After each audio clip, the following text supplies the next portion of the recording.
बिस्मिल्लाहिर्रहमानिर्रहीम। प्रोग्राम जंजीर अदल के साथ मैं हूं शादाब रियाज और मेरे साथ मौजूद होंगे स्काइप पर बैरिस्टर अहमद पंसोता।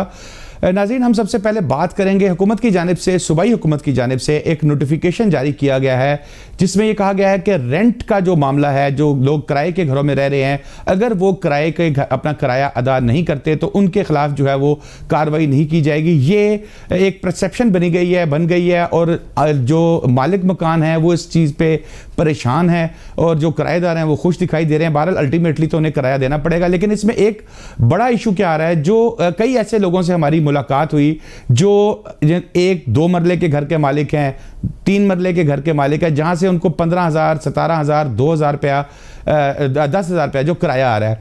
अब वो उस किराए से जो एक मामूली सी रकम है, आते अपना एक सेटअप चला रहे हैं, कोई बच्चों की स्कूल की फीस दे रहा है, कोई अपना रेंट दे रहा है। आज इस टॉपिक को डिस्कस करने का मकसद ये है कि हम पंसोता साहब से ये रहनुमाई ले सकें कि इस असल नोटिफिकेशन का मकसद क्या है, ये कहना क्या चाह रहे हैं, और क्या जो इनका सोचा गया है सिर्फ इनका जो किराएदार हैं, मालिक मकान का कौन सोचेगा। क्योंकि बैरून मुल्क में जो हमारे कोई दोस्त यार हैं उनसे अगर हम बातचीत करते हैं तो वो ये कहते हैं कि ये भी वहाँ पर भी ये किया गया है, वहाँ रेंट नहीं दिया जाएगा। जो मालिक किराएदार हैं उनको ये कहा गया कि आप रेंट ना दें, लेकिन रेंट सरकार देगी, गवर्नमेंट देगी, ताकि जो मालिक मकान है उसका भी नुकसान ना हो। तो बैरिस्टर पंसोता साहब, ये सबसे पहले तो थोड़ा सा रहनुमाई करें कि ये क्या नोटिफिकेशन आया, क्योंकि इसमें बहुत सी इधर उधर की बातें चल रही हैं। असल में क्या है, किसका फायदा है, किसका नुकसान है, क्योंकि कोरोना का एक मसला आपको पता है इंटरनेशनली हर शख्स परेशान है। जी शादाब साहब, शुक्रिया। शादाब साहब, ये हुकूमत पंजाब की तरफ से क्रिमिनल प्रोसीजर कोड के सेक्शन 144 144 जिसको हम कहते हैं, उसका इतलाक करते हुए उन्होंने इस नोटिफिकेशन को इशू किया है। और इस नोटिफिकेशन में उन्होंने ये कहा है कि कोई भी लैंडलॉर्ड यानी कि मालिक मकान या मालिक दुकान का, जिस चीज का भी है, वो अपने टेनेंट को यानी कि अपने जो बेसिकली उनका किरायादार है उसको इलीगली अनलॉफुली इविक्ट नहीं कर सकते, बाहर नहीं निकाल सकते अगर वो रेंट देना बंद कर देता है। अच्छा, बज़ाहिर तो ये notification it looks very nice on the face of it कि जी आप किसी को गैर कानूनी तौर पर बाहर नहीं निकाल सकते, ड्यू प्रोसेस फॉलो करें, तो ये चीज तो कानून में भी लिखी है। तो इस नोटिफिकेशन को इशू करने की जरूरत क्या महसूस हुई? अब गवर्नमेंट ने बेसिकली एक प्रिंसिपल ऑफ लॉ है, what cannot be done directly can also not be done indirectly। नहीं है कि इस नोटिफिकेशन को इशू करके तासुर ये दिया गया कि जितने किराएदार हैं उनको एक छूट दे दी गई है कि वो किराया ना दे और उनको नहीं निकाला जा सकता। और लिखा, जब उनसे कोई बात करता है तो वो कहते हैं जी हमने तो बड़ा सिंपली लिखा हुआ है कि हम उनको इलीगली अनलॉफुली नहीं निकाल सकते। अब इसके अंदर बेशतर कानूनी और आईनी गलतियां हैं। मसलन सबसे पहले आइन का आर्टिकल 24 जो है 24 वो गारंटी करता है राइट ऑफ प्रॉपर्टी, और वो राइट ऑफ प्रॉपर्टी जो है that includes any benefit out of that property, जिसमें रेंट है, उसके ऊपर किसी किस्म की आपको फायदा है। सो जब स्टेट या कॉन्स्टिट्यूशन आपको वो गारंटी करी राइट, तो स्टेट एक सबऑर्डिनेट लेजिस्लेशन के थ्रू उसको अल्टर नहीं कर सकती। फिर आर्टिकल 38A है जो कि प्रिंसिपल्स ऑफ पॉलिसी का है आइन में, जो कि ये कहता है कि लैंडलॉर्ड टेनेंट दोनों के राइट्स देखने हैं। यहाँ पर सिर्फ एक के राइट्स देखे जा रहे हैं। स्टेट का फर्ज है कि दोनों का बैलेंस करना। और ये अजम्पशन क्यों ली जा रही है कि सारे लैंडलॉर्ड जो हैं वो अमीर हैं और सारे के सारे जो टेनेंट हैं वो गरीब हैं। पाकिस्तान की बेशतर बिजनेसेस जो हैं वो इस तरह कंपनीज जो हैं वो रेंटेड प्रेमिसेस में कर रही हैं, खुद नहीं उसको ओन करती। सिमिलरली आर्टिकल 253 हमारे कॉन्स्टिट्यूशन में जो ये कहता है कि कोई भी एक्शन जो कि गवर्नमेंट ले या एग्जीक्यूटिव ले, it has to be backed by legislation, या उसके पीछे कोई ना कोई कानूनी जवाब होना चाहिए। यहाँ पर तो जो एक्शन उन्होंने लिया है वो एग्जिस्टिंग कानून यानी कि पंजाब रेंटेड प्रेमिसेस एक्ट के ही खिलाफ है, जिस कानून में ये लिखा गया है सेक्शन 7 में कि आपने रेंट पे करना है, और सेक्शन 15 में ग्राउंड है नॉन पेमेंट ऑफ रेंट आपको वहां से इवेक्ट करने के लिए। आपने तो इन प्रिंसिपल तरीके से उस सारे के सारे कानून को ही सस्पेंड कर दिया और रिलीफ आप देना चाह रहे हैं मैसेज को। अगर आपने यही काम करना था तो आपने ऑर्डिनेंस लाए हैं अभी 2020 का, ये काम आप उसमें कर देते, लेकिन आपने वहां पर भी नहीं किया गया। फिर आप एक नोटिफिकेशन के थ्रू, एक सबऑर्डिनेट नोटिफिकेशन के थ्रू आप एक लेजिस्लेशन जो है उसको साइड पर करना चाह रहे हैं, उसको रद्द करना चाह रहे हैं, ये भी पॉसिबल नहीं है। फिर हमारे कॉन्ट्रैक्ट लॉ का एक प्रिंसिपल है फोर्स मजोर, वो कॉन्ट्रैक्ट के अंदर क्लॉजेस होते हैं कि इन केसेस ऑफ पेंडेमिक, एपिडेमिक वगैरह इट बिकम्स इम्पॉसिबल, तो कॉन्ट्रैक्ट नल एंड वॉइड हो जाता है। स्टेट कोशिश कर रही है कि उसको रीड इन किया जाए और किसी तरह इनको दिया जाए, उसके ऊपर कानून बड़ा क्लियर है। और कानून ये है कि जब तक वो कॉन्ट्रैक्ट में एग्जिस्ट नहीं करता क्लॉज, तब तक उस क्लॉज को इन्वोक नहीं किया जा सकता। तो ये तमाम के तमाम वो कानूनी सुकम है इसमें, जिसकी बेसिस पर मैं समझता हूं कि अगर ये नोटिफिकेशन चैलेंज हुआ तो ये notification will not be able to sustain. और शायद अच्छा पंचोता साहब, मैं एक चीज, जैसे एक अभाम क्रिएट हो गया, कई लोग, अब एक फॉर एग्जांपल सरकारी मुलाजिम है, कोई प्रोफेसर है, कोई इस तरह का, मैं एक वाकया जानता हूं कि एक बेवा खातून है, उनके पास एक छोटा सा उनका घर है, वहां सरकारी मुलाजिम रहते हैं। अब सरकारी मुलाजिम को तो तनख्वाह मिल रही है, लेकिन वो जो बेवा खातून है उनका जो किराया आता है, उस किराए से उन्होंने अपना किचन भी चलाना है, अपना सिस्टम सारा चला रही थी वो। लेकिन वो जो किराएदार साहब हैं वो तो इसका शिक का बहाना लेके, इस ऑर्डिनेंस का बहाना लेके वो कह रहे हैं कि भाई हम तो किराया नहीं देंगे क्योंकि गवर्नमेंट ने ये कह दिया है। तो अब गवर्नमेंट उस बेवा खातून का कुछ सोच रही है, नहीं सोच रही, इसका क्या होगा? क्योंकि अभी तो जो इन्होंने कर दिया है ये तो चलता रहेगा।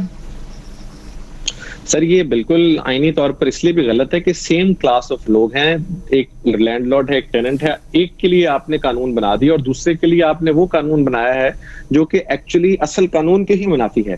So it does not make sense, ये पॉसिबल नहीं है कि वो सस्टेन करेगा। और आपकी बात बिल्कुल दुरुस्त है कि जिस एग्जीक्यूटिव की या जिस हुकूमत की सारी प्रिजम्पशन ये हो कि मुल्क में हर आदमी जो है या जो लैंडलॉर्ड है वो अमीर है, लिहाजा उसको ये छूट दे भी दी जाए या उसको रोका भी जाए तो उसको फर्क नहीं पड़ता है, गलत है। पाकिस्तान बेशतर बेवाएं हैं जिनके पास प्रॉपर्टीज इनहेरिटेड हैं, उसको अगर आप देखा जाए from time to time tax के लॉज आते हैं, उसमें उनको छूट दी जाती है, उसके अंदर कैटेगरीज क्रिएट की जाती हैं। यहाँ पर तो एन मास ब्लैंकेट हर चीज कर दी गई है। या तो आप लिखते हैं इस कानून में कि वो जो इतनी अमाउंट से ज्यादा का रेंट है वो समझ आती है, लेकिन कानूनी तौर पर तो नोटिफिकेशन इटसेल्फ ही गलत है। बट वहां पर वो एक ओपनली सबको रिलीफ देने की कोशिश की जा रही है। गवर्नमेंट अगर एक ऑर्डिनेंस ला सकती है, इन्फेक्शियस डिजीज ऑर्डिनेंस 2020, तो उसमें क्लॉज डाल देते या रेंटेड प्रेमिसेस एक्ट में एक अमेंडमेंट कर देते कि ड्यूरिंग टाइम्स ऑफ एपिडेमिक और pandemic this is what the government can do. ये सारे का सारा एक नोटिफिकेशन से करने की जरूरत की। और सबसे जो खतरनाक बात है, अब आपने नॉन पेमेंट ऑफ रेंट को अगर आप कोई इन्फोर्स करना चाहेंगे तो उसको आपने क्रिमिनल ऑफेंस बना दिया है। मतलब एक प्राइवेट मैटर्स हैं, दुकानदार तो ऑलरेडी बेचारा क्रिमिनल उन मामलात से बहुत डरता है और लैंडलॉर्ड भी, आपने इसको क्रिमिनल ऑफेंस बना दिया। यानी कि अगर कोई इसको वायलेट करेगा टेक्निकली तो उसको उठा के अपना नजर बंद कर देंगे, जिसकी फिर रेट ही लाया करती है या रिप्रेजेंटेशन लाया करती है बिफोर द होम सेक्रेटरी। मेरी समझ से इसलिए ये बात बाहर है कि आपको इतनी सख्ती करने की जरूरत क्या है जब आप खुलकर ये कह भी नहीं सकते। या तो उसमें लिखते हैं कि आज से रेंट नहीं कलेक्ट करेंगे, आपने लिखा हुआ है कानूनी तौर पर, गैर कानूनी तौर पर ये नहीं करना, वो नहीं करना। This is like playing with the law. And कोई भी गवर्नमेंट इन पावर या जो तगड़ी हुकूमत होती है वो इस किस्म के एक्ट्स नहीं करती, वो क्लियर पॉलिसी देती है। और आपने बड़ी अच्छी सजेशन दी अपने बयानिए में, इंट्रोडक्शन में, कि बाहर हुकूमतें खुद रेंट आपको दे रही हैं, they are willing to help you. ये तो नहीं हो सकता कि आप एक बंदे का रेंट रोक दें और उसके बाद कहें जी 2 महीने बाद देखेंगे क्या होता है, ऐसे नहीं हो सकता। बिल्कुल। अच्छा पंचोता साहब, मुझे ये बताएं कि जैसे अब आपने इसके ऊपर अच्छा खासा उधेड़ दिया है इस नोटिफिकेशन को, तो अगर इसको चैलेंज किया जाए, हाई कोर्ट में चैलेंज होगा, सुप्रीम कोर्ट में चैलेंज होगा, तो क्या वहां पर क्या आपको नजर आ रहा है?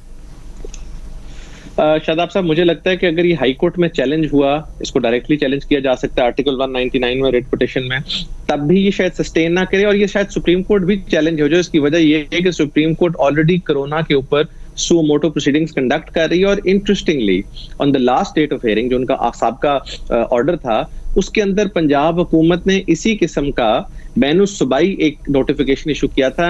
इंटर प्रोविंशियल जो ट्रांसपोर्ट है या इंटर प्रोविंशियल जो आपकी ट्रैवलिंग है उसके ऊपर एक नोटिफिकेशन इशू किया था। तो जब उस नोटिफिकेशन को सुप्रीम कोर्ट में प्रोड्यूस किया गया तो सुप्रीम कोर्ट ने उस नोटिफिकेशन को कदम करार दिया और साथ ये कहा कि ये आर्टिकल 15 की मुनाफी है, ये उसकी वायलेशन में इशू हुआ है, आप कैसे इस तरह का नोटिफिकेशन इशू कर सकते हैं। अब ये प्रेसिडेंट मौजूद है, इसके बावजूद they are sticking to this notification और कह रहे हैं कि जी बिल्कुल ठीक है। तो मुझे लगता है ये बात सुप्रीम कोर्ट के आगे आएगी और सुप्रीम कोर्ट शायद इसको स्ट्राइक डाउन कर दे, या हाई कोर्ट्स में अगर जाएंगे तो मेरा अपनी स्टडी के मुताबिक ये है कि जो कानूनी पोजीशन है उसके मुताबिक शायद मुश्किल हो इसको। अच्छा, जैसे पंचोता साहब आप बात कर रहे थे कि रेंट का कानून ऑलरेडी मौजूद है जिसमें जजेस भी बैठे हुए हैं, वो तमाम हो रही है, तो इसमें फौजदारी या ये बीच में पुलिस को इन्वॉल्व करने की क्या जरूरत पड़ी? सर यही तो हमारा सबसे बड़ा इख्तलाफ है कि जब पंजाब रेंटेड प्रेमिसेस एक्ट मौजूद है जिसका जो प्रीएम्बल है वो ये क्लियरली कहता है कि तमाम relationship of landlord and tenant को रेगुलेट करेगा या any other matters related with that, तो उसकी मौजूदगी में एक क्रिमिनलाइज करना, एक चीज को इतना सख्ती लेना, ये मेरी समझ से बाहर है। और ऐसे करने का फायदा कोई नहीं होगा, नुकसान होगा। लोग तो ऑलरेडी बहुत, और अगर आप 144 का नोटिफिकेशन देखें तो 144 के नोटिफिकेशन में जो अल्फाज इस्तेमाल किए गए हैं कि पब्लिक पीस को मेंटेन करने के लिए, एफरे ट्रैंक्विलिटी स्टेट का पीस मेंटेन करने के लिए हम ये काम करें। आपको क्यों लगता है कि स्टेट का पीस सिर्फ टेनेंट्स को प्रोवाइड करके रिलीफ मेंटेन होगा? What if the landlords they choose to come out on the streets, फिर आप क्या करेंगे? ये बेसिकली जब भी कोई चीज कानून और आइन के मुताबिक नहीं होगी, उसके ऊपर आपको स्ट्रॉन्ग रेजिलियंस आएगी। और ये बिल्कुल अजम्पशन गलत है कि लैंडलॉर्ड्स इसके खिलाफ प्रोटेस्ट नहीं करेंगे। और ये भी प्रिजम्पशन गलत है, ये उस टाइप की बात है जब पंजाब में लग्जरी टैक्स आया था तो उन्होंने कहा था जिस आदमी के पास बड़ा घर है वो अमीर आदमी है। ऐसे नहीं होता। बहुत सारी फैमिलीज ऐसी हैं जिनको इनहेरिटेड प्रॉपर्टीज आई होती है, उनका कोई सोर्स ऑफ इनकम नहीं होता। सिमिलरली जब आप इस लॉ में प्रिजम्पशन ये रखेंगे और इस तरह का नोटिफिकेशन रखेंगे कि नहीं जी आप दें और आज से एन मास माफी है, आपको कैटेगराइजेशन करनी चाहिए थी। आपको ये कहना चाहिए था कि यार लेट से 5 लाख से ऊपर रेंट जो है उसके लिए ये है, फलाने के लिए ये, और वो भी एक कानूनी तरीके से करना चाहिए था, not through a notification. Subordinate legislation के थ्रू जब भी आप ऐसा काम करेंगे वो गैर कानूनी होगा। और कभी भी ये ऐसे ही है कि एसपी ऑर्डर करेगा आईजी को रिमूव कर दें, ये कानूनी तौर पर पॉसिबल नहीं है। हाँ, उसको रिमूव करने का तरीका है, अगर वही एसपी जो है वो किसी कानूनी एक प्रोसेस का सहारा लेते हुए उसके खिलाफ प्रोसीडिंग्स इनिशिएट करता है, उनमें रिमूव होता है तो फिर बात समझ आती है। यहाँ पर आपने एक नोटिफिकेशन इशू किया है जो कि प्रॉब्ली एडिशनल चीफ सेक्रेटरी साहब ने इशू किया है while sitting in his office, और वो एक स्ट्रोक ऑफ पेन से आपने इस टॉपिक पे आखिरी क्वेश्चन ब्रेक पे जाने से पहले ये ब्रीफ कर दे कि क्या, जैसे मैंने इब्तदाइये में बात की कि बाहर के जो ममालिक हैं, यूरोपियन कंट्रीज है, वहां सरकार जो है वो रेंट दे रही है ताकि मालिक मकान का भी नुकसान ना हो और उसने जो अपना सिस्टम बनाया हुआ है उसको चलाता रहे। क्या ये पॉसिबल है कि गवर्नमेंट की तरफ से कोई ऐसी सहूलत दे दी जाए कि भाई ठीक है, जो 5 लाख से कम या 2 लाख से कम के जो घर है जिनका रेंट बनता है उन्हें सरकार देगी? वैसे तो वो भी एक डिफरेंट क्लास क्रिएट करने वाली बात है, बट स्टिल कुछ रिलीफ तो है ना। आपको चाहिए ये कि आप लैंडलॉर्ड्स को टाइम दें कि वो अपने अपने टेनेंट्स के साथ कुछ ना कुछ नेगोशिएट करें, क्योंकि ये प्राइवेट मैटर है।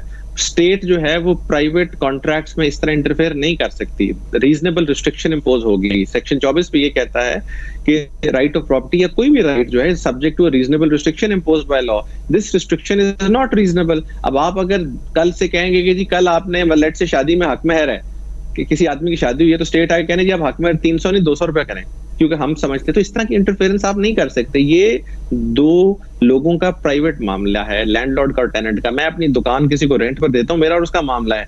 आप कैसे उस एक आदमी को रिलीफ दे सकते हैं और मुझे नहीं दे सकते? How can you treat me differently? We are both placed in same positions. ये प्रिंसिपल ऑफ इंटेलिजिबल डिफरेंशिया भी है लॉ में कि how can you treat us differently, और हमें ये मेरे लिए डिस्क्रिमिनेशन है कि मुझे आप वो रिलीफ नहीं दे रहे और वो रिलीफ आप उसको दे रहे हैं। आपने कल से ये क्यों नहीं कहा कि जिस आदमी की सिर्फ प्रॉपर्टी जो है वो एक सोर्स ऑफ इनकम है तो उसका रेंट 2 महीने का एडवांस होगा? इसका दूसरी साइड भी इसको देखने वाली है। बिल्कुल ठीक है पंचोता साहब, बहुत शुक्रिया। ब्रेक लेते हैं, ब्रेक के बाद आएंगे तो डिस्कस कि 2 माह की एक्सटेंशन कर दी, 2 हफ्ते की एक्सटेंशन की गई है लॉकडाउन में, और उस पर किस हद तक अमल दरामद करवाया जा रहा है और किस हद तक अमल दरामद होना चाहिए ताकि इसको फिर बाद में रोका जा सके। वेलकम बैक नाज़रीन जी। बैरिस्टर साहब, हुकूमत की जानिब से लॉकडाउन में 2 हफ्ते की तोसी की गई है, लेकिन जिस तरह आप देखें कि सोशल मीडिया पे भी चीज़ें वायरल हो रही हैं कि दर्जी की दुकान खोलने की इजाज़त दे दी है, कपड़ा फरोख्त करने वाला जो है उसकी दुकान बंद कर दी गई है। इसी तरीके से बहुत सी ऐसी चीज़ें हैं, एक मजाक बनाया गया है इसके ऊपर। फिर अगर आप कराची की, लाहौर की, पेशावर, इस्लामाबाद की सड़कों के ऊपर निकलते हैं तो वहां पर आपको कोई लॉकडाउन की सूरत हाल नजर नहीं आ रही। अब पहले तो फिर पुलिस रोक लेती थी नाकों पे, अब नहीं रोका जा रहा, लोग उसी तरीके से घूम फिर रहे हैं। तो क्या चाह रही है हुकूमत और अवाम क्या चाह रही है? देखिए शादाब साहब, एक कंफ्यूजन परसिस्ट कर रही है हुकूमत के क्वार्टर्स में भी और अवाम में भी कि लॉकडाउन जो है उसको आगे लेके कैसे चलना है। हुकूमत from day 1 was not completely convinced कि लॉकडाउन होना चाहिए। सिमिलरली जो अवाम थी वो भी लॉकडाउन को सीरियसली नहीं ले रही थी। शुरू में 1-2 हफ्ते थोड़ा बहुत सीरियसली लिया, लेकिन वो भी मैं समझता हूँ कंप्लीट लॉकडाउन नहीं था। लॉकडाउन होता है, उसमें आप इनकम्प्लीट लॉकडाउन तो कोई इनकम्प्लीट लॉकडाउन है कि 10 लोग बाहर है, 1-2 अंदर है। इफ द पर्पस इज कि आपने डिजीज की जो ट्रांसमिशन है उसको रोकना है, डिजीज लोगों तक ना पहुंचे, ये वायरस घरों तक कैद रहे, इन द सेंस कि अपने जहां पर है वहां रुक जाए, तो फिर तो आपको कंप्लीट लॉकडाउन चाहिए। लेकिन गवर्नमेंट ने अब महसूस किया कि कुछ तबकात, डेली वेजेस हैं, कंस्ट्रक्शन इंडस्ट्रीज हैं, और बहुत सारी कैटेगरीज क्रिएट की हैं, ई कॉमर्स है सारे, कि इनका बाहर आना बहुत जरूरी है। तो इनफैक्ट हो ये रहा है कि जो लोग बाहर नहीं आ पा रहे, वो कहते हैं जी अगर ये आ रहे हैं तो हम भी आ सकते हैं। They are also not taking the lockdown seriously. They feel अच्छा पंचोता साहब, एक बात मुझे ये थोड़ी सी बताइए, देखिए जो लोग बाहर आ रहे हैं वो क्यों आ रहे हैं? क्योंकि उनके घर में राशन नहीं है, उनके घर में इमदाद नहीं पहुंची, या वो इमदाद लेना नहीं चाहते, वो अपने बच्चों को या अपनी फैमिलीज को खुद सपोर्ट करना चाहते हैं। चलो अगर हम ये मान लें कि हुकूमत की जानिब से जो इमदाद है वो वहां पर नहीं पहुंच रही, तो क्या ये फंडामेंटल राइट नहीं है एक शख्स का कि वो बाहर निकले, अपने बच्चों के लिए रोजगार कमाए? सर लेकिन ये डिफरेंशिएट करना बहुत मुश्किल हो जाएगा ना, कि कौन रोजगार के लिए निकल रहा है और कौन वैसे फिरने टुरने के लिए निकल रहा है। It is very difficult to sort of differentiate between the two. इसीलिए आप एक लॉकडाउन इंपोज कर देते हैं ताकि कोई भी बाहर ना निकले, और उसका मकसद जो है वो एक लार्जर इंटरेस्ट है कि स्टेट के अंदर एक इस वक्त पेंडेमिक है जिसको पूरी दुनिया इस तरह काउंटर कर रही है। लेकिन हमारे यहाँ समझा जा रहा है कि नहीं जी, लॉकडाउन जो है शायद उसको रिलैक्स करके भी हम वो पर्पस अचीव कर लेंगे। ऐसी बात नहीं है, ये this can get very scary. जब लोग बाहर निकलेंगे, लोग एक दूसरे से इंटरेक्ट करेंगे, तो चांसेस ऑफ ट्रांसमिशन बहुत ज्यादा हो जाएंगे, चांसेस ऑफ स्प्रेड बहुत ज्यादा हो जाएंगे। पाकिस्तान अल्लाह का शुक्र है अभी तक उस तरह हमारे हालात बुरे नहीं है। हमारे गालिबन 5-6 हजार पेशेंट्स हैं, जिसमें से कोई 1200-1300 रिकवर कर गया है। नहीं पंचोता साहब, मैं जो क्वेश्चन कर रहा हूं, देखिए मेरा पॉइंट ये है कि जो लोग रोज के कमाने वाले हैं, अब प्राइम मिनिस्टर साहब कहते हैं दिहाड़ीदार कंस्ट्रक्शन खुल गई, मजदूर वहां काम कर रहा है, वो पैसे कमा रहा है। लेकिन दिहाड़ीदार, अब आप मिंटगुमरी रोड पे यहां पर चले जाएं, आप देखें वहां कई बच्चे हैं जो निकलते हैं, आपकी गाड़ी की लाइट ठीक कर दी, वो आपसे पैसे ले लिए 150 रुपए, वो अपना पूरा टब्बर चला रहे हैं, अपना पूरा फैमिली चला रहे हैं। तो वो तो आपने उनको बंद कर दिया है पंचोता साहब, वो बेचारे फिर क्या करें? और अगर इसी को कंटिन्यू करेंगे तो फिर जो प्राइम मिनिस्टर साहब ने बात की थी कि फिर तो खुदा ना खास्ता इस चीज का भी खतरा है कि लूटमार शुरू कर देंगे लोग।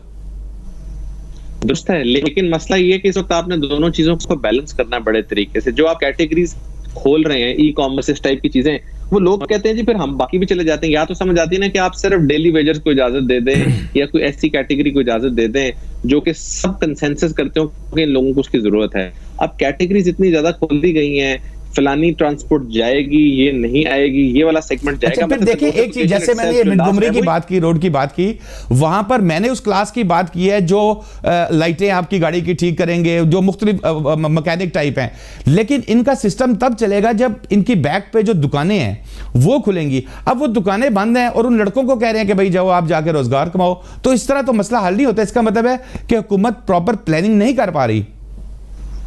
नहीं सर, हुकूमत की लॉकडाउन के ऊपर जो पॉलिसी है that has to be strict, मैं उससे एग्री नहीं करता इस वक्त। वो ये है कि अगर 101% इन्फोर्समेंट नहीं करवाएंगे वो, और कोशिश ये करें, और ये जो डेली वेजेस की बात हो रही है, बार बार इनको आइडेंटिफाई करना भी इतना मुश्किल नहीं था। इन लोगों तक चीजें पहुंचाई जा सकती हैं, लाहौर में, पंजाब में, जगह जगह इनको आइडेंटिफाई किया जा सकता है, डिस्ट्रिक्ट गवर्नमेंट्स आइडेंटिफाई कर सकती हैं।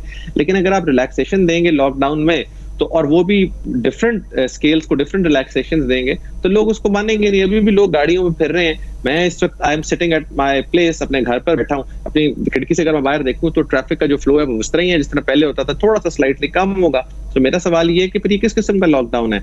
आपने you have to choose between two things.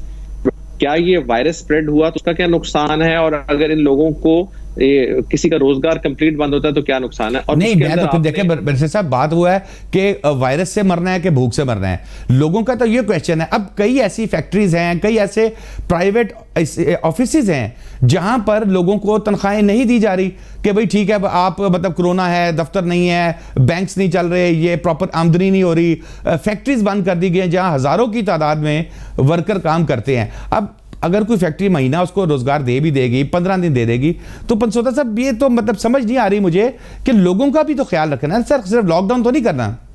मेरा सवाल ये, अगर आपने लोगों का ख्याल रखना है तो आपने जो टेनेंट्स वाला नोटिफिकेशन किया था, उस नोटिफिकेशन को आप ये क्यों नहीं इशू किया आपने कि किसी आदमी को ये इस वक्त नौकरी से निकालने का इख्तियार नहीं होगा? आपने वो तो टेनेंट्स के लिए इशू किया। तो आप ये कहें कि इस टाइम पर ड्यूरिंग दिस पेंडेमिक आप किसी आदमी को नौकरी से नहीं निकाल सकते, या जो शख्स जो है वो इस वक्त बैठा हुआ है वो अपनी अपनी तनख्वाहें जो है वो बर वक्त अदा करे। हम एक लॉ फर्म रन कर रहे हैं, हम वक्त से 10 दिन पहले अदा कर रहे हैं कि चलो यार उन लोगों को फायदा हो जाए, तो why can't other people do it? सवाल ये है कि आप इस तरह की चीज इन्फोर्स करवाएं ना, आप चूंकि यही कहना कि जी मैं अमीर आदमी या किसी और के ऊपर इन्फोर्स नहीं कर सकता, वो ले ऑफ कर रहा है बंदा, और इतना आसान भी नहीं है।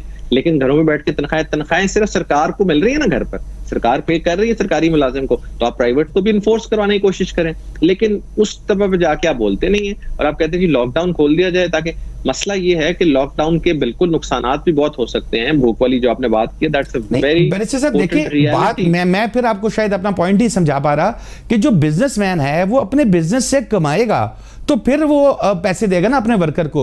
जब उसकी प्रोडक्शन रुक गई है, उसका कोई काम नहीं हो पा रहा, और वो जो बाहर माल भिजवाता था या जो सेल होता था उसका बना हुआ माल, वो ना बन रहा है ना सेल हो रहा है, बिजनेसमैन के पास खुद नहीं है, वो कंगला हो रहा है, तो फिर वो अपने वर्कर को कब तक खिलाता रहेगा?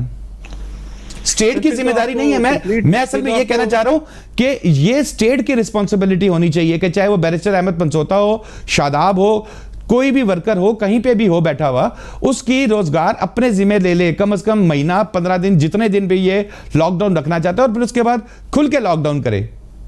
वो वाला भी हमारा कॉन्सेप्ट पूरा है नहीं कि अगर एक आदमी काम नहीं भी कर रहा है, जिस तरह इंग्लैंड में आप फंड क्लेम कर रहे हैं, अगर आप काम नहीं भी कर रहे तो अनएम्प्लॉयमेंट फंड है, हमारे यहाँ वो नहीं है, लेकिन वो फंड्स क्रिएट किए जा सकते हैं। और कुछ कैटेगरीज, मैं वही वंस कह रहा हूँ, पाकिस्तान चूंकि एक प्रोग्रेसिव कंट्री है, उसमें कुछ कैटेगरीज क्रिएट की जा सकती हैं, लेकिन ऑल टुगेदर ये कह देना कि जी यार वो चला जाए, ये चला जाए, उस नोटिफिकेशन की पढ़ के तो वकील को नहीं समझ आ रही कि किसने जाना है अपने दफ्तर और किसने नहीं जाना। और सिंध का उससे भी तफसीली है, वो 3 डिफरेंट नोटिफिकेशन है। सो मैं समझता हूँ कि या लॉकडाउन या फिर आप खोल दें, ठीक है, फिर अल्लाह तवक्कल छोड़ दें, अल्लाह ताला खैर करे, अल्लाह ताला की जात में प्रोटेक्ट करे।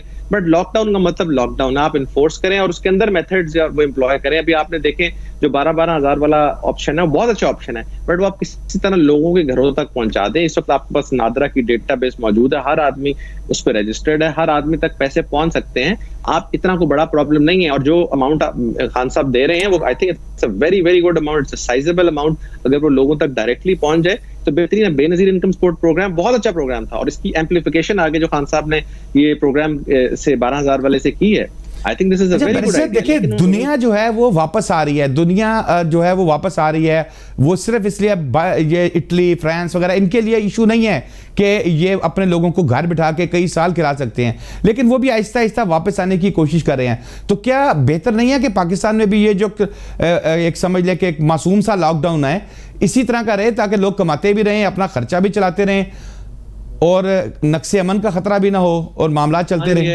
इस लॉकडाउन का नुकसान ये होगा कि chances of this virus spreading जो है ना वो बहुत ज्यादा हो जाएंगे, और अगर खुदा ना खास्ता वायरस स्प्रेड करना शुरू हो गया फिर तो सर अल्लाह माफ करे, आपके सामने मिसालें अमेरिका की मौजूद है। अमेरिका जैसा मुल्क उसके साथ कोप अप नहीं कर पाया, जर्मनी आई थिंक उन्होंने टेस्टिंग बहुत ज्यादा की है, इंग्लैंड आपके सामने मौजूद है, ये सब मिसाल, इटली, ये सारे मुल्क जो हैं दुनिया के तगड़े तरीन मुल्कों में से एक हैं। अगर ये इसके साथ कोप अप नहीं कर पाए तो हम कैसे कर सकते हैं? हम शायद जो भूख वाला एलिमेंट है उसको किसी सेकेंडरी मेथड से कोप अप कर सकते हैं, पहुंचा सकते हैं, लेकिन फिर पेंडेमिक से कोप अप करने का कोई हमारे पास सोर्स नहीं होगा। फिर हर आदमी एक चलता, यानी कि आप ये कहना चाह रहे हैं कि हमारे एक तरफ कुआं है और एक तरफ खाई है? बस ये अल्लाह माफ करे, बड़ा अल्लाह ताला की आफत है इस टाइम, और हमें इससे रिलीव करे। और पता नहीं क्या टेस्ट है हमारा, और दोनों sides between the devil and the deep blue sea, जो कि अंग्रेजी की मिसाल है। आई होप कि ये मामला जल्दी सबसिस्ट कर दे, लोग अपने अपने कामों पर जाएं। बड़ा बड़ा मुश्किल है सर ये इस तरह बैठना। बहुत शुक्रिया बैरिस्टर अहमद पंचोता साहब, डिटेल से आपने बताया। अब हम अगले चंक में चलेंगे और वहां पर हम बात करेंगे। स्टेट बैंक ऑफ पाकिस्तान की जानिब से कहा गया है कि जो बिजनेसमैन कम्युनिटी है इनको 500 मिलियन तक जो है वो कर्जा दिया जाएगा, ताकि अगले 3 माह में ये अपने लोगों की, अपने जो स्टाफ है इसको निकाले ना, इनकी तनख्वाहें बर वक्त दे सकें। इस पर हम बैरिस्टर अली रजा साहब से बात करेंगे और उनसे पूछेंगे कि ये स्टेट बैंक की जानिब से क्या कहा गया है, इस पर किस हद तक अमल दरामद हो सकता है। और जो बिजनेसमैन ये लोन ले लेगा, ये तो नहीं कि बाद में उसके गले की हड्डी बन जाए ये लोन जो है, और बाद में उसको वापस करना पड़े और वो बढ़ता जाए जिस तरह पाकिस्तान में नॉर्मली चीज़ें होती हैं। हमारे साथ मौजूद हैं इस वक्त बैरिस्टर अली रजा साहब। जी अस्सलाम वालेकुम अली साहब। जी वालेकुम सलाम। अच्छा अली साहब, ये स्टेट बैंक की जानिब से एक कर्जा पॉलिसी जो है वो दी गई है, जिसमें 500 मिलियन तक आई थिंक जो है वो कर्जा दिया जाएगा, और वो इस बिजनेसमैन कम्युनिटी को इस मद में कि 3 माह के अंदर वो ये जो कोरोना की वबा है इसके हवाले से वो अपने मुलाजमीन को फारिग ना करें और इधर से पैसे दें, और ये मेरे ख्याल में सॉफ्ट लोन टाइप होगा। ये थोड़ा सा ब्रीफ कर देंगे कि ये क्या है? जी बिल्कुल, ये जी एक रीफाइनेंस पॉलिसी है स्टेट बैंक की तरफ से, और ये जनरल बिजनेसेस को दिया हुआ है कोरोना की मद में कि उनके जो एम्प्लॉइज हैं वो 3 महीने तक उनको रिटेन करें। ये पॉलिसी कोई 500 मिलियन की फाइनेंस फैसिलिटी की मैक्सिमम तक जा सकती है। इसमें इन्होंने जो इंटरेस्ट रेट है वो 4% अगर आप टैक्स पेयर हैं और 5% आपको डिस्काउंटेड रेट पे रखा हुआ है। इसका एसेंशियली इंटेंशन तो बहुत अच्छी है, मगर ये देखना पड़ेगा कि ये जो पॉलिसी है इसकी वायबिलिटी कितनी होगी, क्योंकि एक बिजनेस को जो ऑलरेडी एक अनसर्टन इकोनॉमिक क्लाइमेट में बैठी हुई है वो 3 महीने का कर्जा लेगी और वो सिर्फ अपने एम्प्लॉइज के लिए लेगी। एक अच्छी रीसेंट एडिशन उन्होंने इस पॉलिसी में डाली है कि ये टू इंश्योर कि ये पैसे उनके एम्प्लॉइज को ही जाएं, स्टेट बैंक कंसिडर ये कर रहा है कि ये पैसे एम्प्लॉइज के बैंक अकाउंट्स में डायरेक्टली डाल दिए जाएं। अब ये देखना पड़ेगा कि इसके बाद भी क्या जो एम्प्लॉयर्स हैं और बिजनेसेस हैं इस पॉलिसी को अवेल करते हैं, क्योंकि इस पॉलिसी को अवेल करने के लिए उनको ऑब्वियसली जो ये लोन लेंगे उसकी कोई सिक्योरिटी इनको फराहम करनी पड़ेगी बैंकों को, और बाकी साथ जो सारी टर्म्स है वो फुलफिल करनी पड़ेगी। बैरिस्टर साहब, सिक्योरिटी देखें जी, अंडर दी वो जो प्रूडेंशियल रेगुलेशन जो स्टेट बैंक की होती हैं, यूजुअली बैंक्स आप इमूवेबल प्रॉपर्टी मांगते हैं, कोई मकान हो जिसको वो मॉर्गेज कर सके, या प्लांट एंड मशीनरी जो होती है अगर कंपनी की वो मांग सकते हैं, उसके साथ कॉर्पोरेट गारंटीज मांग सकते हैं। तो अभी तक उन्होंने इसकी डिटेल्स नहीं दी, लेकिन वो बहुत मुश्किल है कि कोई कोलैटरल या कोई सिक्योरिटी ना हो। अच्छा बैरिस्टर, एक छोटी सी मुझे इसमें देखे, जैसे कोई भी बिजनेस है वो अपनी प्रोडक्शन की बुनियाद पे वो कमाता है और अपने एम्प्लॉइज को सैलरीज देता है। अब ये 3 माह उनकी प्रोडक्शन तो रुक जाएगी बिजनेस की, हर किस्म के बिजनेस की, और ये पैसे भी वो लोन लेके दे देते हैं, लेकिन जब अल्टीमेटली वापस करना है स्टेट बैंक को तो उस पे मार्कअप कितना होगा, और क्या फिर वही सख्ती होगी जैसे लोन ले ले तो लोग फंस जाते हैं? जी बिल्कुल जरूरी, ये आपका जरूरी पॉइंट आपने रेज किया है। सबसे पहले तो सवाल ये कि क्या ये बिजनेसेस एक एडिशनल लोन लेना चाहेंगे एक बिल्कुल अनसर्टन इकोनॉमिक क्लाइमेट में? बिल्कुल, इसका पता ही कुछ नहीं है। हाँ, स्टेट बैंक की वैसे ये पॉलिसी है कि पहले 6 महीने या साल लगभग के वो जो प्रिंसिपल अमाउंट है उसकी अदायगी की जरूरत नहीं है, बट जो मार्कअप है वो उनको फिर भी देना पड़ेगा। अब सवाल यही है ना कि जो जिस तरह के आपने कहा है और बिल्कुल ठीक पॉइंट किया है कि अगर एक फॉर एग्जांपल अगर एक टेक्सटाइल मिल है या कोई फैक्ट्री है, कोई भी है, प्रोडक्शन हो रही इसकी, बिल्कुल प्रोडक्शन में होगी, जिसके ऑर्डर्स रुके हुए हैं या कैंसिल हो गए हैं, क्या वो ये एक एडिशनल कर्जा अपने ऊपर लेना चाहेगी? तो कुछ यूनिट्स जो हैं वो ये एक्चुअल पॉलिसी अवेल करना चाह रहे हैं, मगर बिकॉज इसमें एक इशू ये है कि ये गवर्नमेंट इस लोन को बैक नहीं कर रही और कर भी नहीं सकती, बिकॉज उसके रिसोर्सेज का इशू है। तो in the absence of that या ये होगा कि जी ये क्या एक पॉलिसी आ जाएगी कि लोन माफ हो जाएंगे, या अगर ये अदालतों में जाएंगे तो उनकी अदायगी वैसे फिर आगे जाके मशकूक हो जाएगी। बिल्कुल ठीक है। देखें ना, क्योंकि ये पॉइंट अगर मैं भी एक बिजनेसमैन हूं तो मेरी प्रोडक्शन हो रही है, मैं कमा के अपने एम्प्लॉइज को पैसे दे रहा हूं, जब मेरी प्रोडक्शन नहीं होगी मैं लोन लूंगा ही नहीं फिर उस तरफ। तो लोगों की सहूलत के लिए आप कोई आइडिया देंगे कि अगर इसमें पॉलिसी में कुछ तरमीम करनी चाहिए, कुछ तब्दीली, जिससे आम बिजनेसमैन को फायदा हो? हाँ जी, इसमें सबसे बेहतर तरमीम तो ये होगी ना हो। जी सर, इसमें सबसे बेहतर तरमीम तो ये होगी ना कि अगर ये आइडियली ये पॉलिसी नॉन कोलैटरलाइज्ड हो, इसमें एक सिक्योरिटी माफ जो देना है वो माफ कर दिया जाए। तो उसमें ये होगा कि आप ये पोस्ट डेटेड चेक्स की सिक्योरिटी ले सकते हैं, आप कोई और ऐसी सिक्योरिटी ले सकते हैं जो आपकी बिजनेस के साथ रिलेटेड ना हो। तो दूसरा ये जो मैं जिस तरह पहले कहा है, ये एक एक्चुअली बेहतर जो कदम उन्होंने उठाया हुआ है कि ये जो अमाउंट है वो डायरेक्टली एम्प्लॉयज के अकाउंट्स में डाल रहे हैं।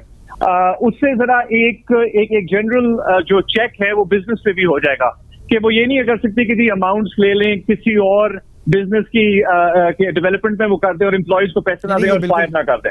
हाँ, मगर इसमें दूसरी बात ये है कि कोई गारंटी ये भी नहीं है कि एक जो बिजनेस है वो ये लोन ले ले और एम्प्लॉयज को टर्मिनेट भी साथ कर दे। क्योंकि देखें उसमें बैंक तो ये बैंक की सिर्फ कंसर्न ये होगी कि जी मुझे मेरा कर्जा वापस मिल जाए और उसका इंटरेस्ट वापस कर दे, तो वो एम्प्लॉयज का कॉज ज्यादा चैंपियन नहीं करेंगे, बिकॉज वो एक गवर्नमेंट इदारा नहीं है, वो अपने प्रॉफिट और अपने इंटरेस्ट को देखेंगे। तो इसमें ये सारे एडिशनल इश्यूज भी हैं अच्छा, इसकी जो वापसी है, लोन की वापसी है, वो कोई इजी इंस्टॉलमेंट्स में है, कैसे होगी इसकी वापसी? वो सर डिटरमिन करेगी फाइनेंस एग्रीमेंट जो होती है ना हर बैंक के साथ और एम्प्लॉय के साथ और जो बिजनेस के साथ। वो उसमें एज आई सेड पहले कहा हुआ है कि जी पहले सिर्फ आप साल के लिए मार्कअप पेमेंट की अदायगी करेंगे और उसके बाद जो फर्दर प्रिंसिपल पेमेंट्स है, तो जो इंस्टॉलमेंट्स है वो तो आपकी जो इंडिविजुअल फाइनेंस एग्रीमेंट है वो ही डिटरमिन करती है, और वो बैंक से ही आप इसमें कोशिश करेंगे कि ये जरा इजी हो, वायबल हो और ये वापस अदा कर दी जाए। बहुत शुक्रिया बैरिस्टर अली रजा साहब, आपका डिटेल से आपने हमें समझाया। नाज़रीन, प्रोग्राम का वक्त खत्म हुआ है। शादाब रियाज को इजाज़त दीजिए, आइंदा जुमे नए टॉपिक्स के साथ एक दफ़ा फिर हाजिर होंगे। अल्लाह हाफिज़।